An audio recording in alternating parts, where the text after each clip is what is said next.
Thank you. To ask the Scottish Government what action it is taking to end the reported disruption to students in further education in light of the ongoing industrial disputes between College Employers Scotland and EIS-FELA over pay and conditions.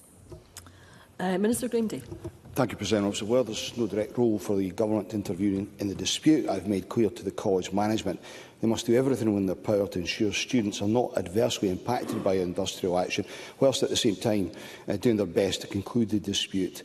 All appropriate mitigations and support must be in place to minimise disruption to students and provide them with timely information on their options. I've also called upon the employers and EIS-FELA to work together to find a way of suspending the marking boycott in order to allow positive progress to be made on settling this dispute and to ensure students receive the qualifications they've worked so hard to achieve. Monica Lennon. I'm grateful to the Minister and I've listened carefully, but students and college lecturers are already adversely affected.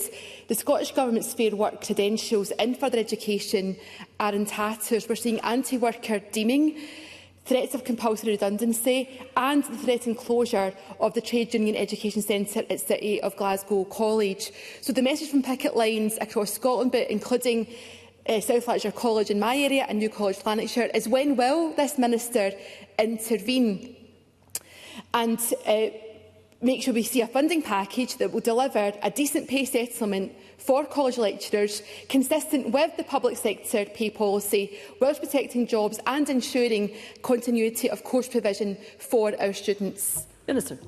Presiding Officer, let's be clear.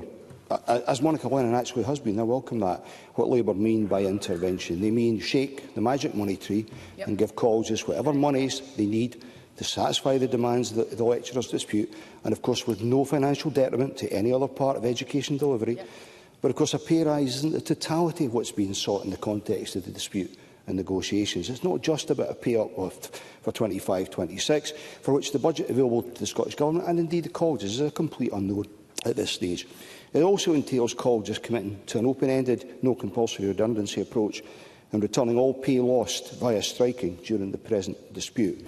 The price tag for delivering all of that would be extremely significant. And the question for Labour is this: when they call for intervention to settle the dispute, are they expecting all of this to be met?